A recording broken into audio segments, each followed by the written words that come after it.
This is a production of WKNO Memphis. Production funding for Behind the Headlines is made possible in part by the WKNO Production Fund, the WKNO Endowment Fund, and by viewers like you. Thank you. Business leaders on what it takes to support economic development in the area tonight on Behind the Headlines.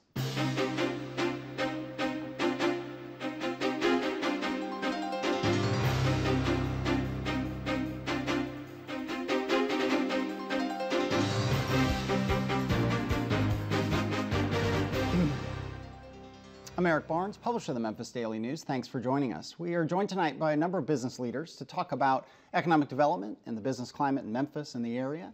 Neely Mallory III from Mallory Alexander Logistics. Thank you for being here. Yes, sir. Also Bill Dries, senior reporter with the Memphis Daily News. And Wyatt Aiken from Cushman Wakefield Commercial Advisors. Thank you both for being here. So I guess there's a lot of talk about, when we talk about economic development, we talk about the business climate. There's always a lot of talk about incentives and big projects, Electrolux, Mitsubishi, but I want to talk maybe generally to start out of just both of your takes. A logistics company, you work with a lot of companies here or looking at relocating here. Is it a good business climate? Is it a pro-business, business-friendly environment in the Memphis, Shelby County general area? Let's start with you. Well, we have a lot of irons in the fire right now with potential customers willing to looking at the Mid-South, Shelby County specifically. They're not big Electrolux kind of deals, but they're 50,000 feet, 100,000 feet operations, creating new jobs here in the Mid-South. And we're excited about the opportunities that are coming to the regions these days. And your family has worked here for many generations, is that correct? Yeah, and say a little bit what Mallory Alexander Logistics does, so we get a kind of. With the international logistics business, our family business started in the warehousing in 1925 here. We operate warehouses in the Mid-South and probably about 25 other facilities around the country. Okay. And Wyatt Aiken, again, the general question, is this a business-friendly environment? Is it a good place to do business? Yeah, on the whole, I'd say it is a very business-friendly environment. We do have some challenges, but when we bring folks to town and drive them around and show them that Memphis has a rush half hour instead of a rush hour, and we still have many of the attributes, of course, that have attracted so many companies here over the years. Great rail access, of course, one of the largest cargo airports in the world, et cetera. So. It's a good place to do business. Companies here are growing, and modestly so, but we're seeing expansion rather than retraction. So that's a welcome change from the past. And people always say, about Memphis that it kind of lags the country in terms of, home prices or economic growth or whatever. So if the country is a couple years out of the recession and, starting to pick up, is the same thing happening here, that maybe we're a little behind the country generally in terms of picking up, but things are picking up? Yeah, I'd say that on the whole, depending on which sector, so we're going to probably lag more behind the rest of the country in retail. In the industrial sector, however, and distribution, et cetera, we probably are one of the leaders out of the recession. So we'll start getting the calls, which we have this year, of companies saying, hey, we're considering making a major investment in Memphis. And those calls weren't coming at all 2 years ago, and they were a lot fewer and further between last year. But yeah, so. Okay. And some of my customers that we may have begun talks with in 08 or 09 when things were slowing down have pulled the trigger, and they're coming now. And so we see that these are Northeast distribution companies that are going to move to the Mid-South, and I guess it just took them a little get over the hesitancy of when we were going to get into good recovery before they pulled the trigger. Right. Bill.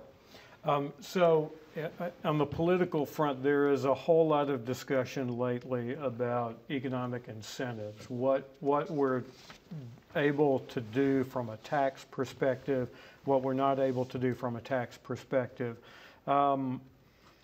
Let's talk first of all about development in the Memphis area versus Mississippi. Is there a competition there, or do business leaders look at this as all part of the same region and the state line just happens to be there?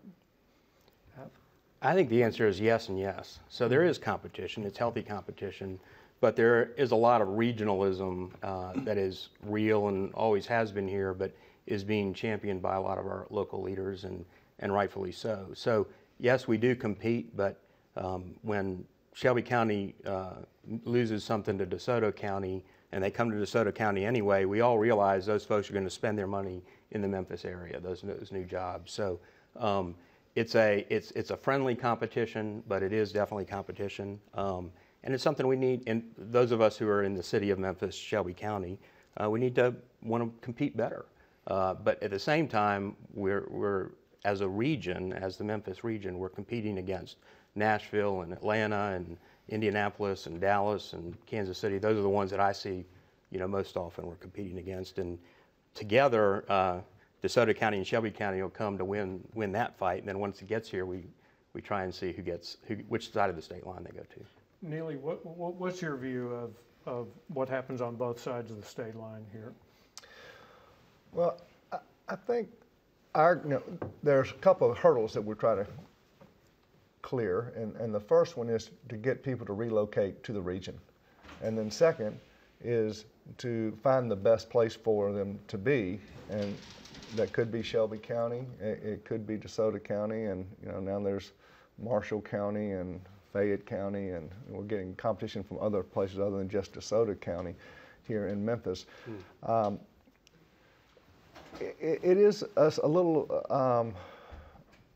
I think it takes more time to get something accomplished in Memphis and Shelby County than it does in Mississippi. And that's an area that I don't know how we deal with, because there's a lot of politics involved, and it's headline news when somebody gets a pilot.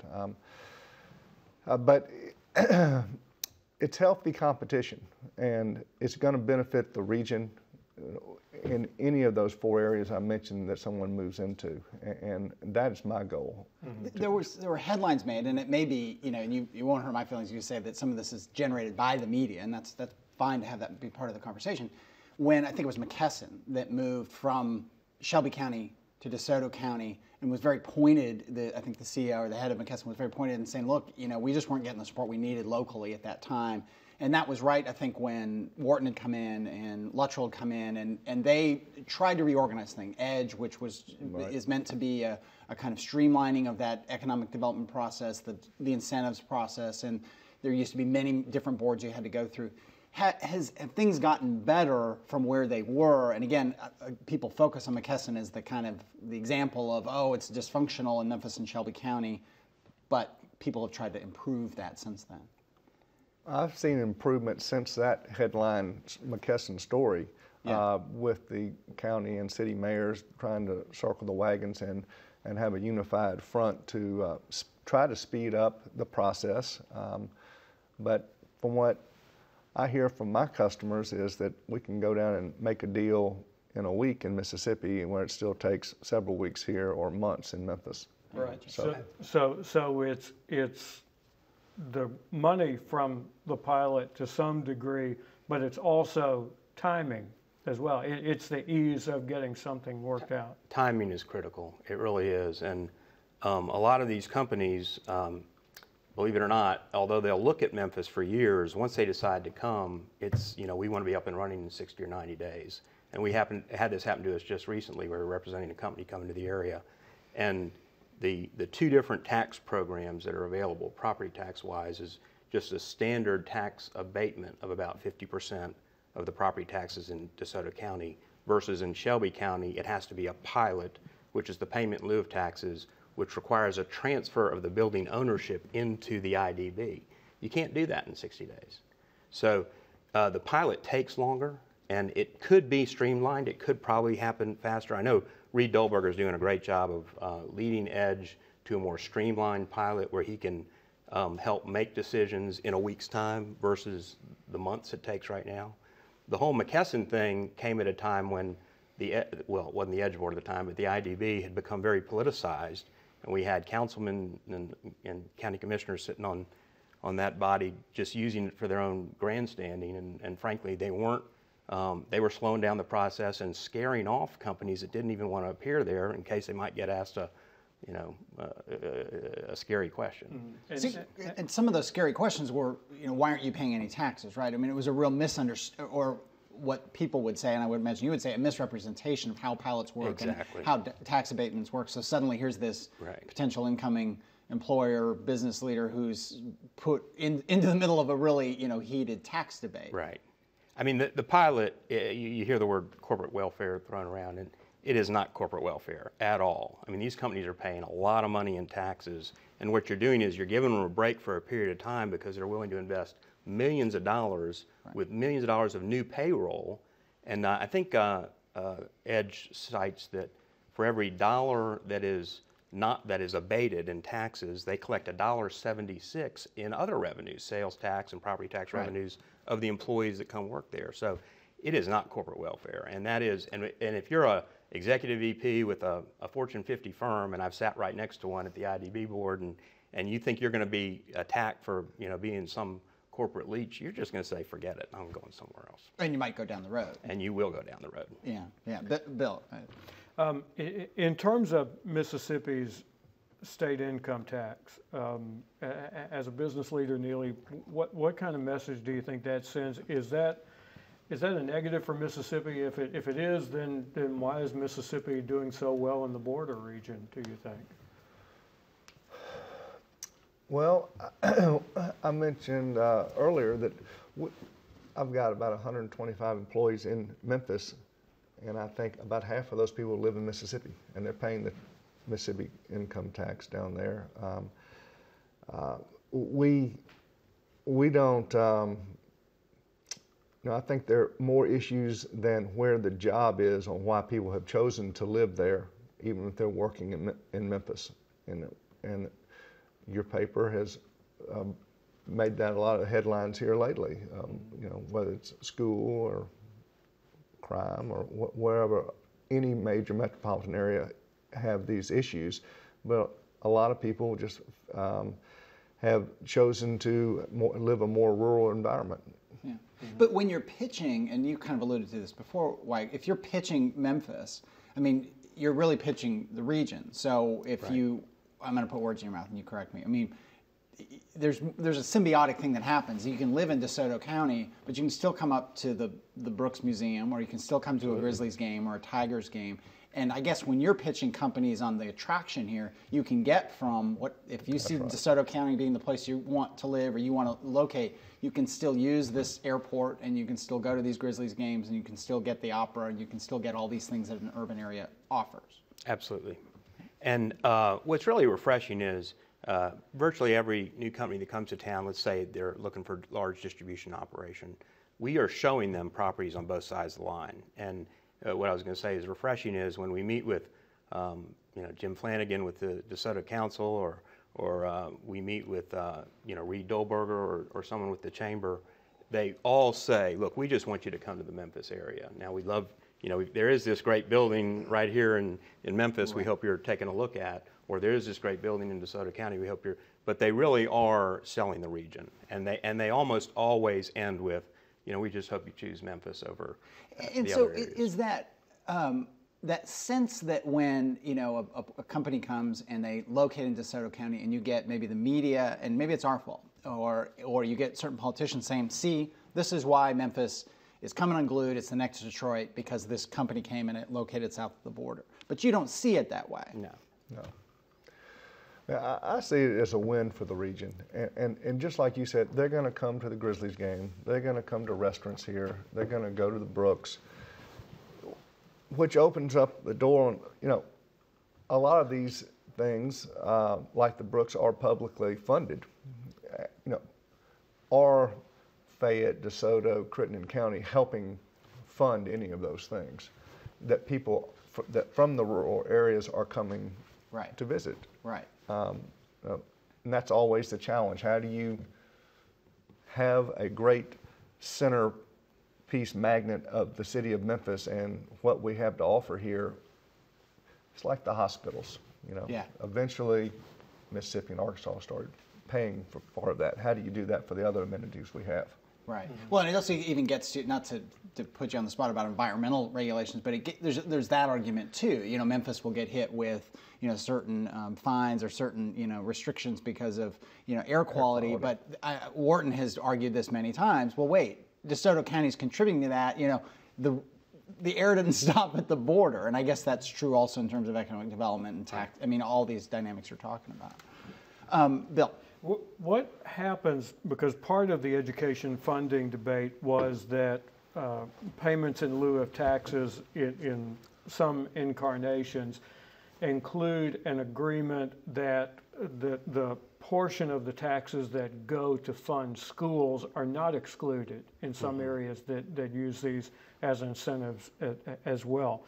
What would be the impact on our recruitment if we had a pilot requirement that said, yeah, you get a tax abatement except on the part of the rate that goes for education?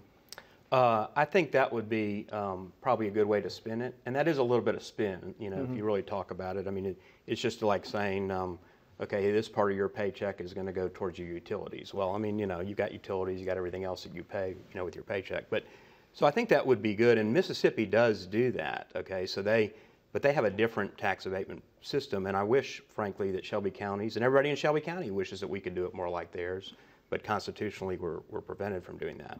But they do. They say, okay, we're going to give you a tax abatement. Now, it equals about 50% of your property taxes, but what we're not abating are our schools, our roads, and our libraries. And I think they've added bridges, so maybe it's up to 53%, but something like that, and that makes the corporate citizen feel good that, okay, I'm getting an abatement, but I'm not going to hurt the local schools. I think it's a great, I do have to confess it's a little bit of a spin, but it's a good story and it sells well. And I think if Reed and Edge had more flexibility in what they could do, and that flexibility would come two ways. One, they got to restructure the program, but two, and to hit on the media a little bit, not to have this hot white light put on every time they make a tax abatement saying, why did you give that money away? Which really they're not giving money away, but that's the other story. So, you know, that would help him be able to more tailor it to the company in what would make sense and say, well, we're not going to abate the portion that's part of the schools. And is that up to the county, the city, the state, or some combination of all of them to streamline those processes? Well, in a perfect world, the state could solve the problem. And I don't know if we have the political will and energy to go to Nashville and try and get this changed. But in a perfect world, the state would change the part of our Constitution that prohibits Shelby County from giving any one taxpayer an abatement over any other one. So because that is in our Constitution, the only way we can abate taxes is to put the title of the building in the name of the IDB, and then the landlord, the real owner of the building, leases it from the IDB and then subleases it to the ultimate user, which is the company bringing the jobs. And in the meantime, that's another hoop that you have to explain to a client. You have to explain it. They have to pay more for it. It costs more because there are more legal fees involved in that. And then it takes longer. And that longer is actually the biggest problem.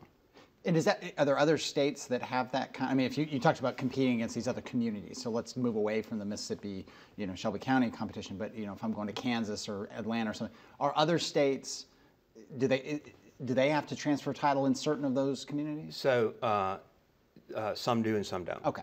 Mississippi. One of the things that is challenging is that Mississippi is maybe one of the most aggressive in the country with their whole legislative ability to give tax and any kind of incentives. And they're a tough competitor on that, but their state legislature has empowered them to do that. And maybe Nashville could take a page out of Jackson's book. But the rest of the question is, if we look at Atlanta, this should shock all of us.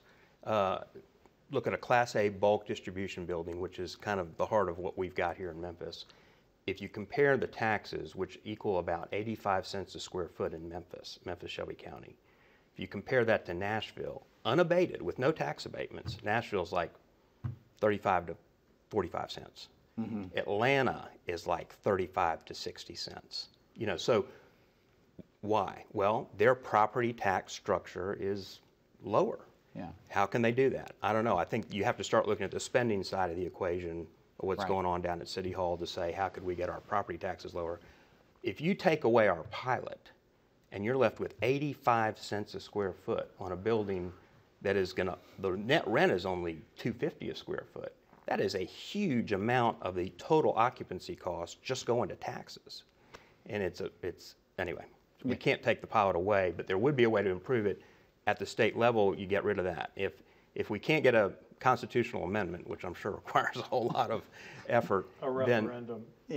then there's probably a way to do it in the existing pilot system and just the IDB pilot granting program, just give Edge more authority to make decisions, and again, not have it be this big corporate welfare tax giveaway every time we make. Mississippi does a dozen of these a month, and it's not all over the papers. Right. No one's screaming about corporate They're welfare happy down to there. have the new jobs. Yeah, they're all patting each other on the back down there. Right. What's going on with that? So. Right.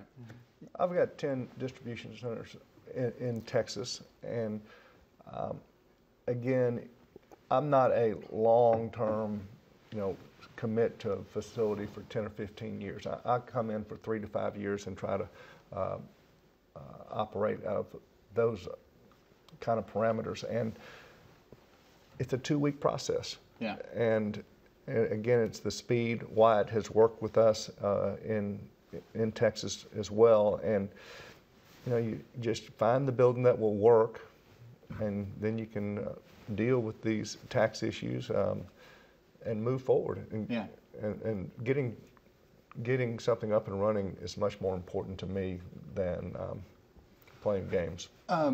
We just have 5 minutes left here, and move to a couple other issues.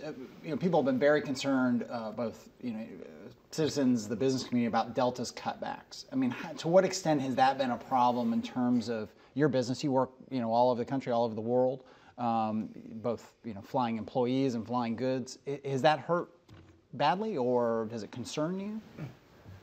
I've heard some potential customers that, in seeing the cutback, are concerned about it. The truth is that Memphis is not a Dallas, Atlanta, or New York. I think if you run the numbers, for a city our size, we still have more flights than anybody our size, which is a good thing. It's very hard to swallow when you lose something, lose all these great flights. But we can still get a lot of places pretty easy. Yeah. Is that your...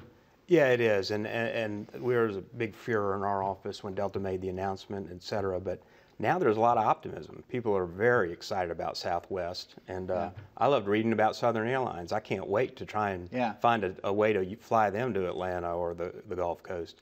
I'll put in a plug. I hope they open up a route to New Orleans, because that's where I'm from originally, and I love to go to New Orleans. I'd rather take a little flight. But duly noted. Duly noted. Bill, just 2 minutes left here. We've talked about the property tax rate, and we've kind of talked about how it works and the mechanics of it. Let me talk in a broader sense about it. We just had tax hikes from both the city and county governments above the recertified rate that they need to produce the same amount of revenue. Is the tax rate itself a disincentive? Is our tax rate too high for our prospects that we're trying to attract? Absolutely, it is too high. Absolutely.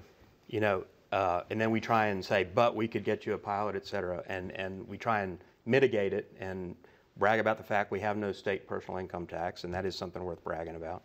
But it is ridiculously too high. It's the Southeast competition, competing with Atlanta that's cheaper than us, Dallas, Louisville. Those are our competitors, and we've got to get in line. Right. It's interesting too, and I've heard other people talk about when you compete against, say, in Atlanta, part of the advantage of a Memphis over Atlanta is on this, let's call it the residential side. The tax rate might be higher, but the homes are much more affordable. And you talked about the shorter commutes and all that. But I honestly hadn't thought through the dollar-to-dollar comparison or what they're going to pay just to have a facility here. So you might be able to say, oh, your employees are going to live more cheaply and they're going to have this really more comfortable life than Atlanta or in Dallas, but at the end of the day, it's a whole lot more in taxes. And just a minute left here. I mean, in terms of pitching the city and pitching its workforce, you hire a lot of folks here. Sometimes people run into trouble trying to get enough, even in the best of economies, get enough or the worst of economies, get enough people to work in the warehouses. Is that is it a problem? We're not having trouble filling positions now. We've got a new facility, new customer that we're going to open up a facility for them, and it's a long process to get them trained beforehand. Training is an issue, education is an issue, but if we have 90 days to get a facility up and running, we'll have them ready. Right. Do you run into that? I mean, that's something you've got to pitch people when they're thinking about relocating? You do have to pitch them, and frankly, some of the economic development folks we compete with in other cities wrongly slam our workforce, frankly. And so we have to actually, and the best way to do it is we bring them in existing operations where they can see happy, effective, productive employees. We've got great workers here in the Mid-South. We really do, and we have them in abundance. And there are a lot of people that are underemployed that want more work. So they're there, they're here, and we want to put them to work. And the bad news is that unemployment is higher than it should be right now. The good news is that means an employer who wants workers can find them. And so we've been slammed more than we should have been. All right. Well, thank you both for being here. Wyatt Aiken, Neely Mallory, thank you. Bill Dries, and thank you. Thank you for joining us. Join us again next week. Good night. Sit quiet for a second here. Thank you.